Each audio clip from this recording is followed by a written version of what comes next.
Hello and welcome to our continued study in the book of Genesis. We will be in Genesis chapters 41 through 45 in our study today. We will focus in on chapters 41 and the first part of chapter 42, and then we'll jump over to chapter number 45 as our focus today. It is lesson number 11. It's page number 75 in your quarterly. If you'd like to turn there. If you do not have a quarterly, once again, do not worry with this. I'll lead you right through this. If you do, it's on page 75. The title of our lesson today is Providential Provision for Israel. And so Israel being Jacob and his family, and to include, but not limited to, Joseph. And so we're studying this today in chapters 41 through 45. Now, our application for today's lesson. Now, this is going to be a lot of historical, a lot of chapters to cover, with a lot of different moving parts, if you will.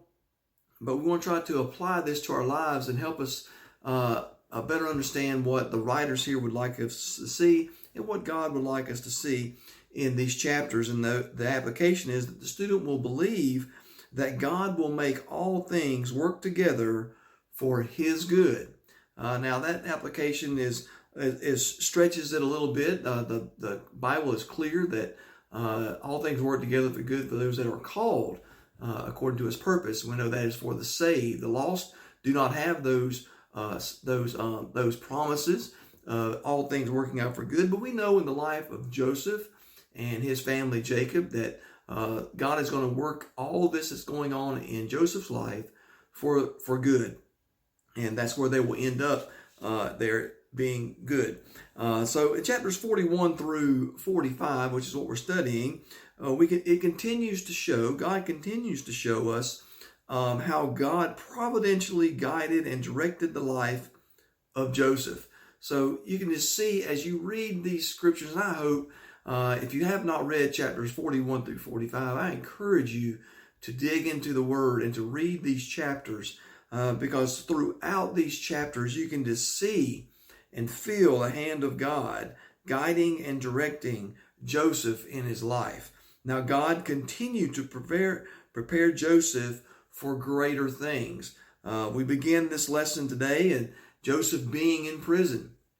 And so things not looking too well for Joseph down in Egypt. He's been accused of something he did not do. He's been thrown in prison, and he's been there for some 2 years, and we'll get to that here in just a moment. Now, we as children of God, we can be encouraged and comforted knowing God did not forget Joseph, and he will not forgive us. If you're saved today, if you're a child of God, you believe that he died for you and raised himself from the dead, you're saved, you know that God will not forget you, and he did not forget Joseph. So what a blessing that is. What an encouragement to those of us that are saved, and what a comfort it is to us to know that God is with us and he will not leave us or forgive us. Now, God's blessings are forever upon those who put their trust in him. So if you have your trust and faith in him today, and you live for him and you do what you're found in his will, then we can be assured that he will bless us. And so God's blessings are forever upon those who put their trust in him. And Joseph had certainly done that. And God was protecting him and taking care of him, even though he was thrown into a dungeon, a prison, if you will. So that leads us to our first part today. The first part is found in chapter 41. And it's verses 14 through 16. And then also verses 28 through 31. The writers here, as part of a focus, really jumps around a lot, trying to get the full gist of all of these chapters. So we'll try to do the same thing, focusing in on those. In our second part, we'll pick up in verses 38 through 40 of chapter 41. And then also we'll see verse 6 of chapter 42. And the title of the second part is Joseph is put in charge in Egypt. And then we'll finish up, we'll jump over to chapter 45. We will not have an opportunity to really focus in on chapters 42, 43, or 44 in this lesson today, but we'll jump to 45. The first three are verses 3 through 5. We'll see that Joseph preserves his family. So with that being said, once again, let's dive right into the Word of God, and let's see where Holy Spirit leads us in our study today. Joseph interprets Pharaoh's dream. So we look in verses 1 through 13. We won't read these verses. We'll start in verse 14. But in verses 1 through 13, Joseph endures 2 years in prison. The butler has forgotten him, forgotten that he had interpreted his dream, and the butler said he would remember him, and he did not. And now Pharaoh, after 2 years of Joseph being in prison, Pharaoh has a couple of dreams. Now these dreams, both of these dreams that Pharaoh had, have the same meaning. They point to the same thing. Now these two dreams trouble Pharaoh, and so you got to understand that during this time and with the pagan worship, dreams and mysticism and all these things really was really up high priority in the lives of these people. So if they had a dream or if they had a vision, what they thought was a vision, they had to try to figure this thing out because that's just what they believed. And so Pharaoh was no different here. Pharaoh had these dreams and they troubled him because he didn't know what they meant. And he wanted to know what they mean because they believed that all dreams meant something. And just the way these dreams laid out, Pharaoh was very, very troubled at this. Now, what did he dream? Well, basically, he dreamed 2 dreams. He dreamed the first dream that there was fat cattle and there was thin cattle, and the thin cattle ate the fat cattle, but the thin cattle did not grow in size or anything, and then the fat cattle was just forgotten. And then he had another dream talking about corn. There was some plump, fat corn, very nice corn there on the stalk. And then there was he also saw some thin corn, and the thin corn engulfed or ate the fat corn, and the thin corn did not grow anymore. They just stayed where they were, and the fat corn was forgotten, just like the fat cattle was forgotten. Now, so Pharaoh gathers all of his magicians and all of his wise men. I'll get it out here in a moment, because he wants these dreams to be interpreted. So he goes to his magicians and his wise men, and he asked them, he told them what the dreams were, and he wanted them to interpret it, but they simply could not interpret the dreams. Now you got to realize, during all this, the butler is there because he is the cupbearer for Pharaoh. So he is standing there listening to all of this go on, and it hits him that there is a man that could possibly interpret the dream for Pharaoh. This same man had interpreted the dreams of the butler and the baker, and they came true. So the butler, the cupbearer of Pharaoh, states to Pharaoh that while he was in prison, that there was a man, there was a Jew, and there was a Hebrew in there that interpreted his dreams. And so this got Pharaoh thinking. He got the Pharaoh drinking, thinking about this thing. So Pharaoh says, hey, this is an idea. I know the magicians and all these others cannot interpret the dream, so why not?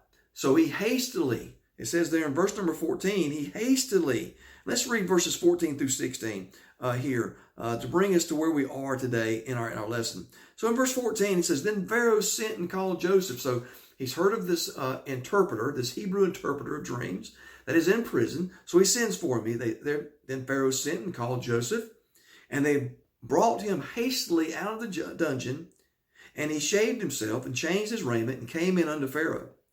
And Pharaoh said unto Joseph, I have dreamed a dream, and there is none that can interpret it. And I have heard say of thee that thou canst understand a dream to interpret it. And Joseph answered Pharaoh, saying, it is not me. God shall give Pharaoh an answer of peace. So we say here in verse number 14 that they brought him hastily out of the dungeon. So Pharaoh made this request, and they immediately went and got Joseph. This hastily means to run. It means that they didn't waste any time. They immediately went down and found Joseph. And then Joseph cleans himself up. It says he shaves himself, and he cleans himself up, and he prepares himself to stand before Pharaoh. Now, you got to understand, when he gets to Pharaoh, there was nothing going on as far as, the bowing and making all these things. Pharaoh immediately went in He didn't waste any time. He said, okay, I've heard that you're an interpreter. Can you interpret dreams? Is what Pharaoh says. And in verse number 15, he says, look, I got these dreams and nobody can interpret them. Can you interpret them? Well, Joseph answers him in a very interesting way. In a very, very interesting way. Well, first of all, though, Pharaoh makes a statement here in verse 15. I don't want to miss this. In verse number 15, he says, and there is none that can interpret it. And that's the one thing that Pharaoh got right. That's one of the things that Pharaoh got right. That none could there was no man that could interpret these dreams. No man that could do these things. So in verse number 16, Joseph clearly gives God all the credit. Joseph answers Pharaoh, and he doesn't say, oh yes, I'm the man. I can interpret. No, that's not what Joseph said. Joseph said, it is not in me. Joseph realized, even after being in prison for 2 years and going all through the things that he done, like I said before, he didn't forget God.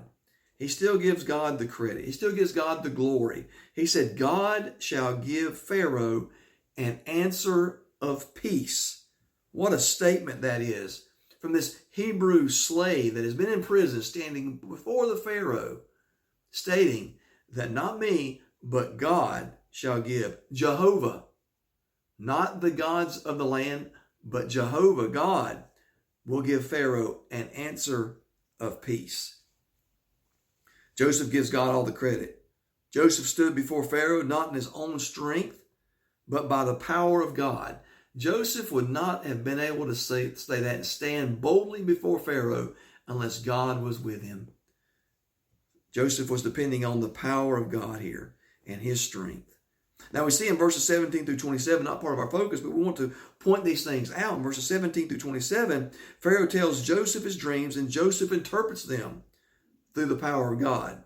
God interprets them and lets Joseph know what the dreams are, and then Joseph tells Pharaoh what the dreams meant.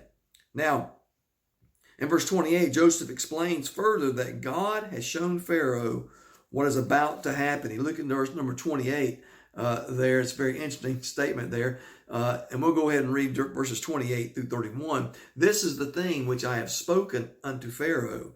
What God is about to do, he showeth unto Pharaoh. Behold, there come 7 years of great plenty throughout all the land of Egypt. And there shall arise after them 7 years of famine.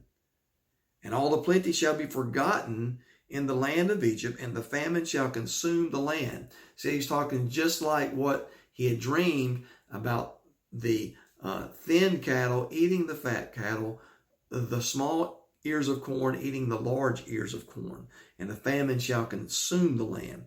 And the plenty shall not be known in the land by the reason of that famine following, for it shall be very grievous. The famine is going to be very, very grievous. So, we see here in verses 29 through 31 that there's going to be 7 years of plenty. There's going to be 7 good years. But after 7 years, there's going to be 7 years of famine. And at this point, they do not see this coming. Once the famine hits the land, the 7 years of plenty will be forgotten because of the famine. They can live it up for 7 years, but the famine is going to be so grievous, it's going to be so bad, that they will completely have forgotten about the 7 plenty years, just as Pharaoh had dreamed. Now in verses 32 through 37, not part of our lesson focus, we want to point this out.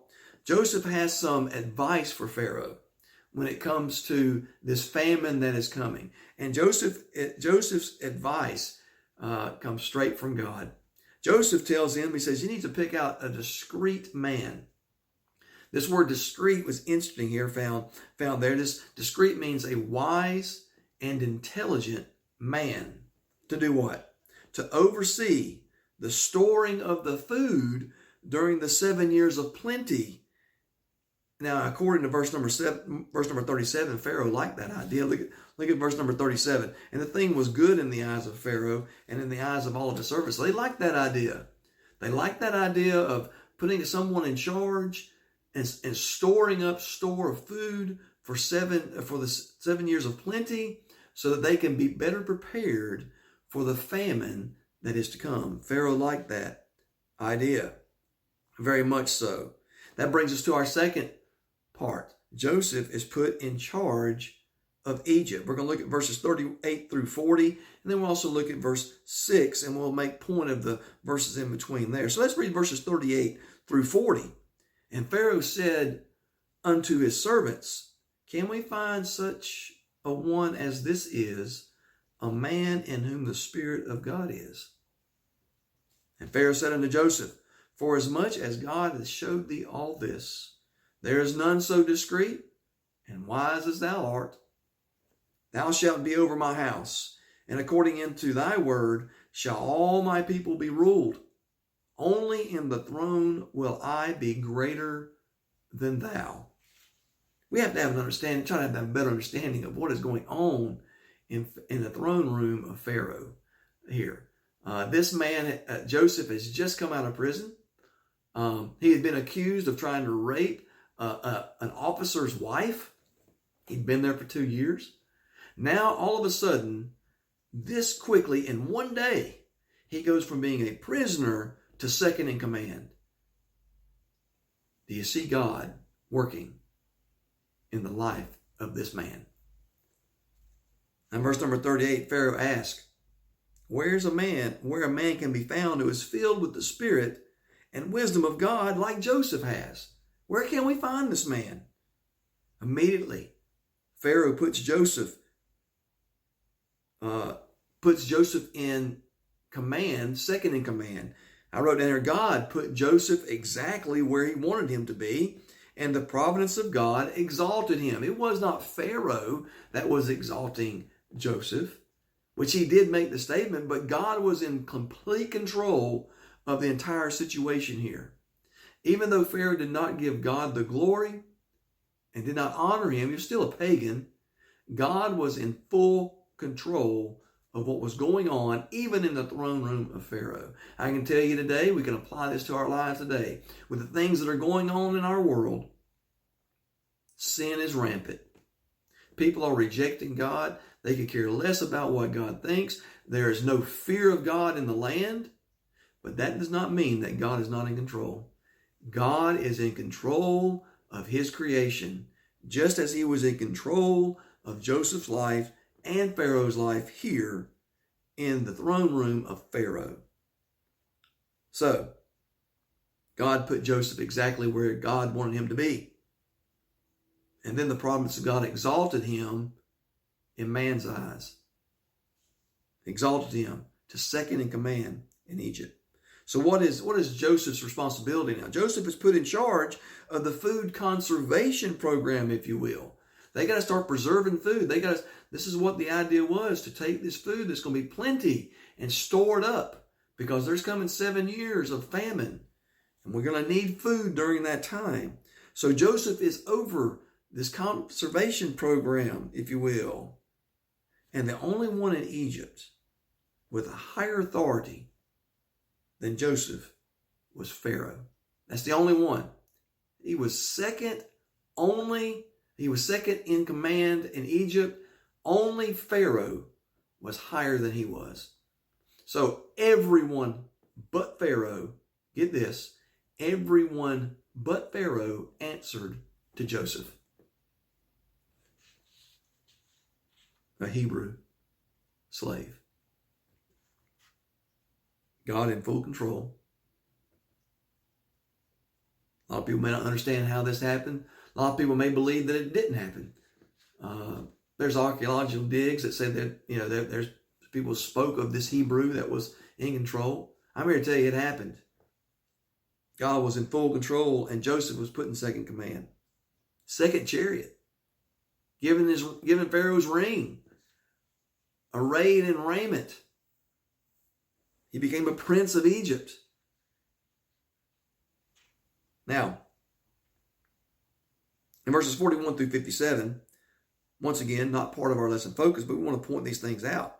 Now, during the 7 years of plenty, the food is stored up. Joseph takes care of this. They have storehouses in all the different cities that are around Egypt, and they store the food for these 7 years.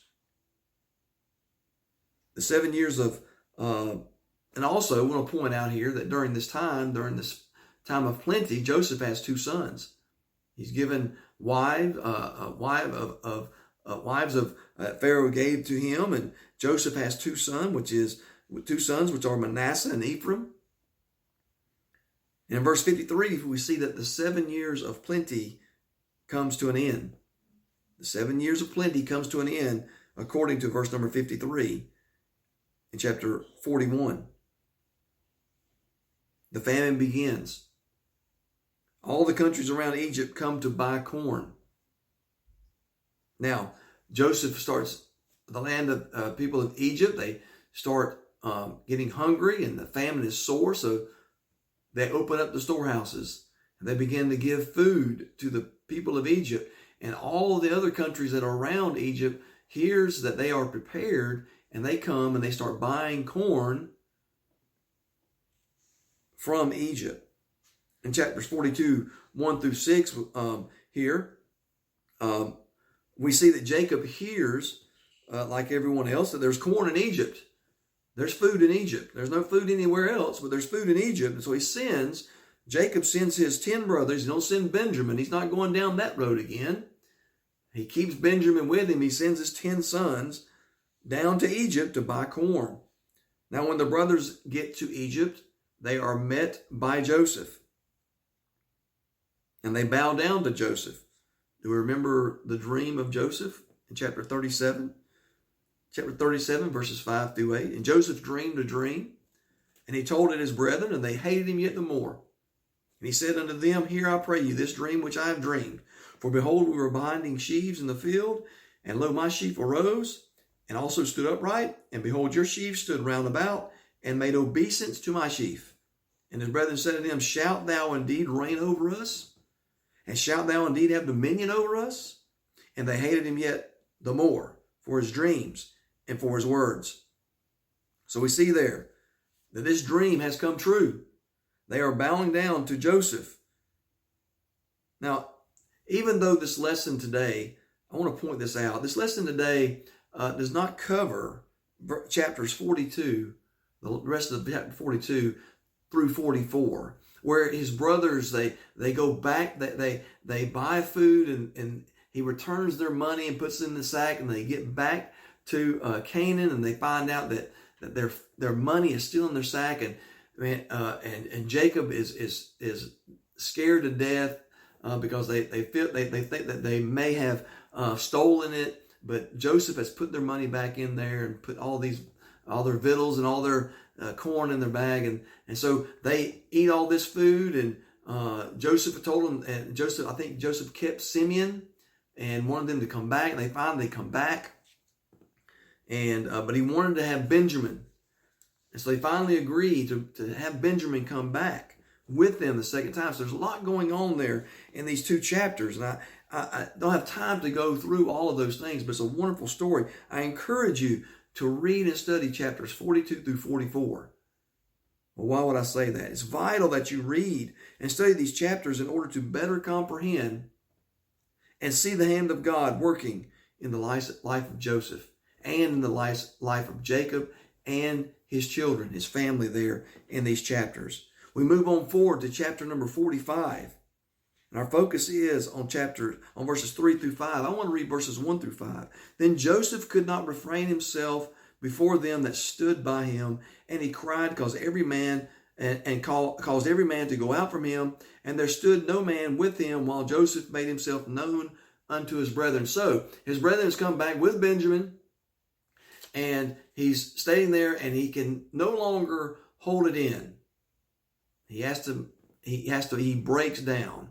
It says there in verse number 2, and he wept aloud, and the Egyptians in the house of the Pharaoh heard. And Joseph said unto his brethren, I am Joseph. Doth my father yet live?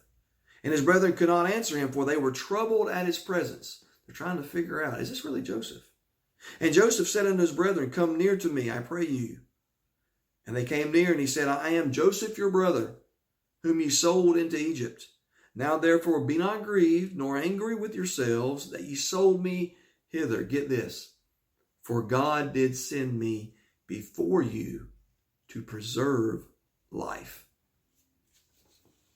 In verses 1 through 4, upon hearing and seeing that his brothers have truly changed. See, Joseph, as he was speaking to his brothers, did not let them know that he could understand what they were saying.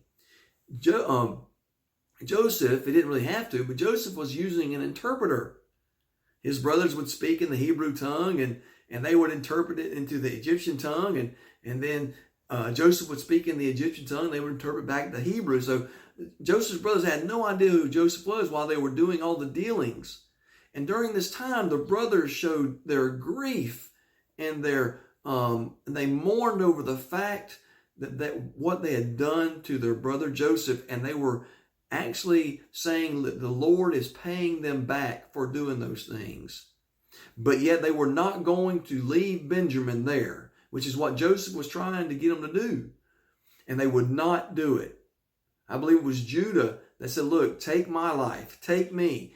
We've got to send and be able to get Benjamin back to his father. He cannot handle losing another son. And his brothers spoke of how they remorseful they were of what they had done.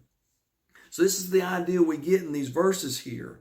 So this is what we're saying here, verses 1 through 4. Upon hearing and seeing that his brothers have truly changed and are now willing to sacrifice themselves for Benjamin, Joseph cannot take it anymore. He sends all the Egyptians out of where they are, the house there. He sends them away. And here he reveals himself to his shocked and terrified brothers. In verse 5, we see that Joseph tells his brothers not to be grieved or angry with themselves.